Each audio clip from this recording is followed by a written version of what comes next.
all of Dave's old meds. As soon as he said he was suicidal, they took him to the hospital and put them all in there. So I didn't know what else to do. I mean, if he really wanted to commit suicide, there's nothing I could do about it, but I wasn't gonna make it easy. I think that I swallowed that shit for, years and years.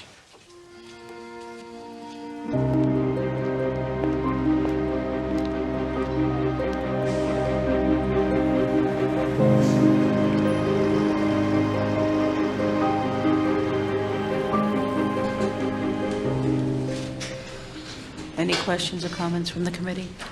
This time we'd like to call David Cope. My name is Lieutenant Commander David Cope of the United States Navy. I'm a 2007 graduate of the Naval Academy at Annapolis and a 2012 graduate of MIT with dual master's degrees in mechanical engineering and naval architecture. At 32, I'm a disabled veteran, soon to be medically retired from the Navy due to chronic health conditions resulting from the use of the benzodiazepine Ativan as prescribed over several years. The indisputable reality of short-term usefulness and long-term risk demands patients receive explicit, informed consent prior to benzodiazepine prescription. I cannot roll back the clock. I will not regain my career as a naval officer. I'm not affiliated with any organization. The Dave that I fell in love with was, he had so much energy. He was the happiest person I'd ever met. He would go sailing, biking, or hiking, and he was kind and he was patient. I mean, we talked for hours on end about all kinds of things, and I miss that a lot.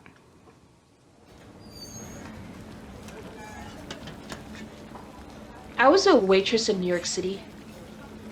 Pretty normal girl doing normal things, nothing exceptional, nothing not exceptional, just normal. My mind was clear, I was happy. The only little issue I had was I couldn't sleep. I'd get out at 2, 3 in the morning, so I knew that my sleep issues were related to working nighttime. So I went to my doctor, just my regular doctor. I would see him maybe twice a year. And I asked him for something for sleep. And he would always say to me, I'll never forget, he always hit me on my knee. Just go to sleep. You're too young to not be able to sleep. Just go to sleep. I don't write prescriptions for sleeping pills. If you want that, you have to get it from a psychiatrist. I then said, yeah, sure, why not? He gave me a referral. And I took the referral and I called a bunch of psychiatrists, and this one doctor in Brooklyn said, yeah, we're seeing patients, come on in. He gave me a prescription for lorazepam. He told me to take 2 in the day and 2 at night. I then said, why would I need to take a sleeping pill during the day? I don't want to sleep during the day. And he said that is how it works. I said, okay. That's me. Right before I was putting on Klonopin the first time. I just got back from Iraq. That's all my brothers and sisters. And this sister is a waitress now. I used to drive her daughter to school, and I just had like the worst thoughts. Like the school was gonna blow up, all the kids would be dead. And then like that thought created adrenaline. So then when the adrenaline kicked, I was like, oh my God, am I gonna be the one that does it? And then it's like, yeah, Angie, you're gonna kill these kids. And then I'm like sitting here looking at my niece, like I can't, and the thoughts are so bad that like your like teeth chatter. Like, oh my God, I'm capable of that? Are you kidding me? And then you get horrified because like, you're like, why am I thinking this stuff? This is not like me. I don't want to do anything to anybody's kids. I love my niece. This doesn't make sense. Why am I thinking this? I don't know. It's like chemical mental torture. I was never like this. That's the scariest part because I don't know, is this my normal? Like, did Effexor do this to me? Did Cymbalta do this to me? Did Geodon, Abilify? Which one? Which one did it?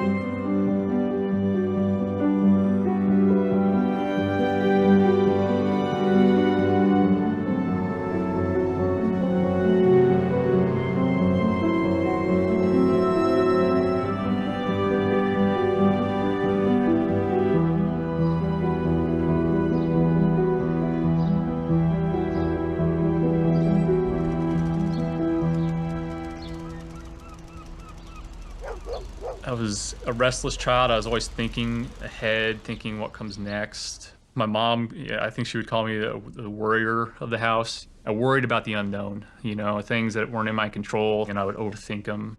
My anxiety led me to be very successful academically. I got accepted into the Naval Academy in Annapolis, Maryland. After Annapolis, I did a few years on a destroyer based out of Mayport, Florida. And then when you're at sea, you're training to be the guy directing the ship where to navigate, where to go. It's great fun, but it's also extremely high stress. But I loved it. I was pre-selected for satellite systems engineering. Part of that was going to grad school. When I got the acceptance letter from MIT, it was one of those moments where you're just like, this is not happening. It must be a mistake. But then, stars have aligned, and I was really happy.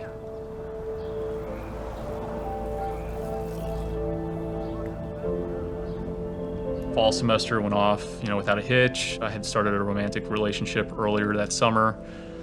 The early spring is when things started to fall apart. My romantic relationship kind of took a turn, became toxic. I was in distress. I was overwhelmed. We were taking upwards of 4 to 5 graduate level courses a semester. And so I sought out care from the mental health clinic at MIT, the campus clinic. They diagnosed me with general anxiety disorder. The presented solution to my problems was a prescription for the benzodiazepine Ativan, which I'd never previously known about or taken, and Zoloft. They work as advertised. I mean, it's very immediate effect. It's very calming. And all along the way, I was noticing changes. And I can remember distinctly the first time I was concerned about it. I was a teacher's assistant for a small group of students that was doing ship design. And I was running them through a program that I had used extensively for the last several years. And I just got to a point where there was just a cognitive block.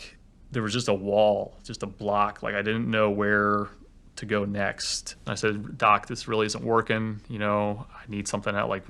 What else could help me? And the solution was diagnose me with ADHD, put me on amphetamine. And from that point on, it's about 6 to 8 months beyond that, everything was grand.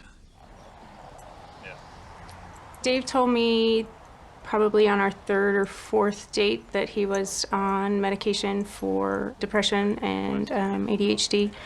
I have ADHD myself and take medication for that. I had issues with depression and sought out help and medication and counseling, and it's kind of fairly normal now.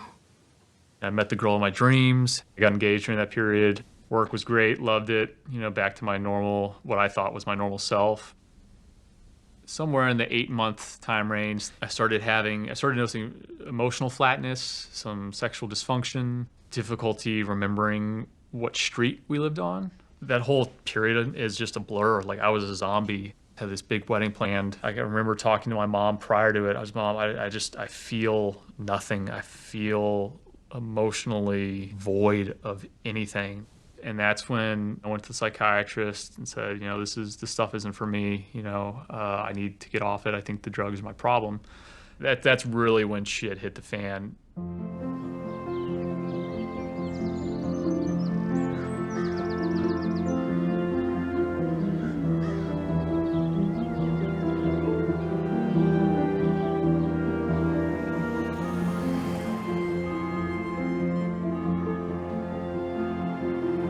Be open and close the lodge. It's like the birth year or death year. This long walk today will help. It will. I've always been very close with my parents, even when I was a child.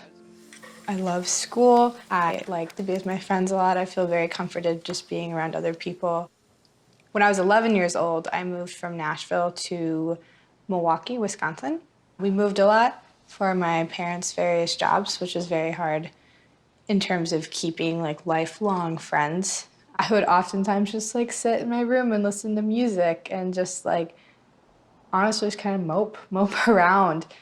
I started having a lot of anxiety about school, and I was so anxious I got these stomach aches where I didn't want to eat. I wouldn't eat breakfast because I had a stomach ache. I wouldn't eat much lunch because I had a stomach ache. I noticed that she'd gotten kind of thin. I just kind of blurted out, do you think you might be anorexic? She went and got on the scale and she said, I think I've lost 20 pounds.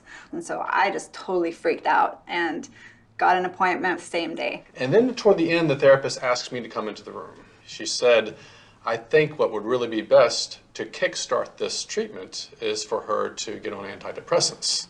Wait a second, we came here for the talk therapy, right? We didn't come here to kickstart it with medication. That's the whole point of going to a therapist, I thought. Rebecca was prescribed Zoloft for the first medication.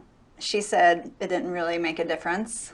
She didn't feel any better, but she also didn't really feel any worse at that time. So when we saw her doctor again, the doctor switched her to Prozac.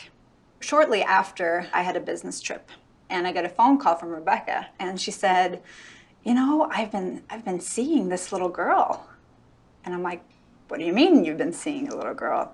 Yeah, like she, you know, she's not really there, but like I can see her, and I named her Alice. Like, I genuinely thought that there were people here in the room that weren't there, that people could also see, but they were very real for me. Like, in my head, I knew that they weren't there, but they were there, and I couldn't explain that away.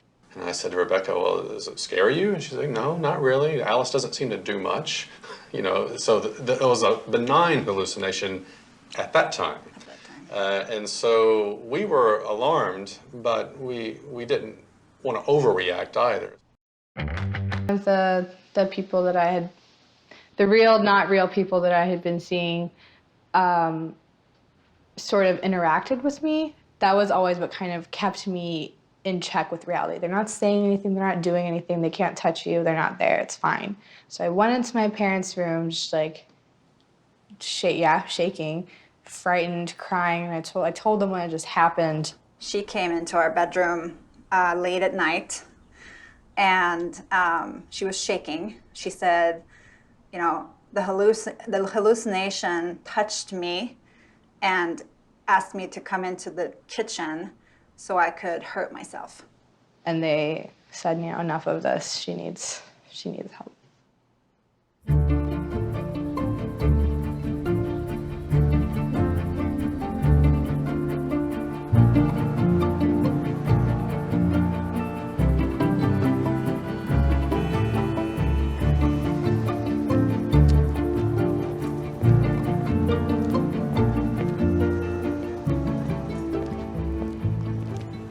I didn't even know people could have sleep issues because I was sleeping normal all my life, so it's not something I thought about. So, but I had a feeling it was my job. I just didn't think I could quit my job. I thought I could get help for it. That's how come I went to a psychiatrist. And he prescribed me this drug, lorazepam. I took it for 6 years. And You took lorazepam for 6 years? 6.5 years. Unfortunately, that's the problem that most pharmacists see with lorazepam. Lorazepam, again, if the doctor takes a time out to read the package insert, it clearly states... Are they not reading? That I don't know. I can only tell you what I read. The package insert from the manufacturer clearly states that lorazepam is only for short-term use, maybe 2 to 4 weeks. The lorazepam hasn't been studied for long-term therapy. I asked him, I said, can I take this drug? Are you sure it's not dangerous? You sure I can stop when I want? And he said, yes, yes, yes. And it did help me to sleep. I slept like a rock. The use of benzodiazepine has increased tremendously over the years. Since they've been around for such a long time, a lot of doctors have forgotten about the side effects and the possible dangers of these medications. None of them were ever meant for long-term use, but everybody knows somebody who's been taking benzodiazepine for years.